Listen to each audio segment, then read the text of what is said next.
I'm Hendrik Klatte. I'm a sound artist / pharmacist from Berlin. I'm Jonathan Joosten. I'm an artistic researcher and urbanist from Berlin also.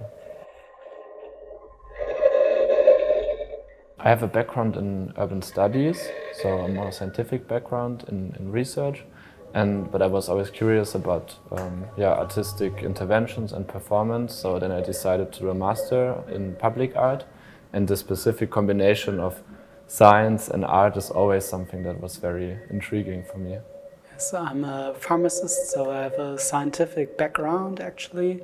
And for my work in the sound arts, I'm currently working on a project focused on a slime mold. So working with fungi actually was like an interesting aspect for me as well. And when I saw this open call for Funken pop up, I immediately thought, well, that might be something I might be interested in.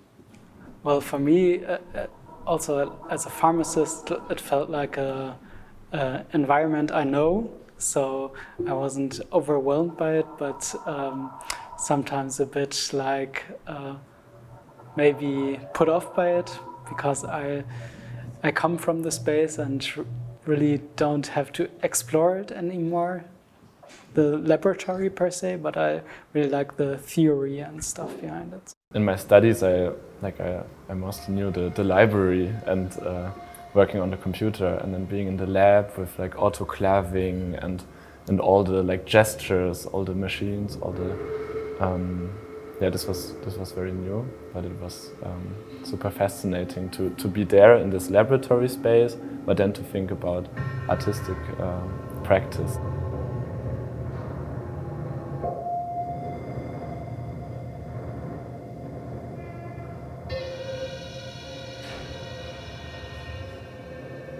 Our installation that we are showing at Raw Art Center is like the central piece is a former type case that we reused by putting dried mushrooms, minerals, and synthesizers in it, and now it represents like a collection.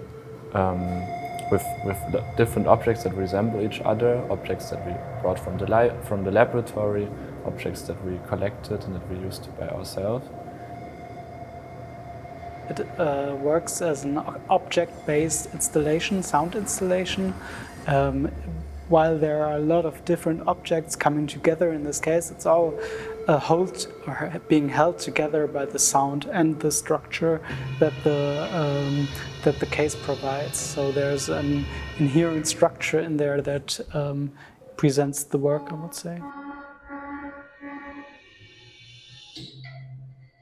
I think it was still super fascinating to mix these two spheres, the sphere of the art and of science. I also think it needs, from both sides, from the scientist side and from the artist side, a lot of openness and interest to work with each other and to be open to ideas by the other, and not to be enclosed, well, this is my field of science and this is my field of art, but more to allow this merging to happen. And I think it's a difficult process, and you need time and openness and just the capacities to do it.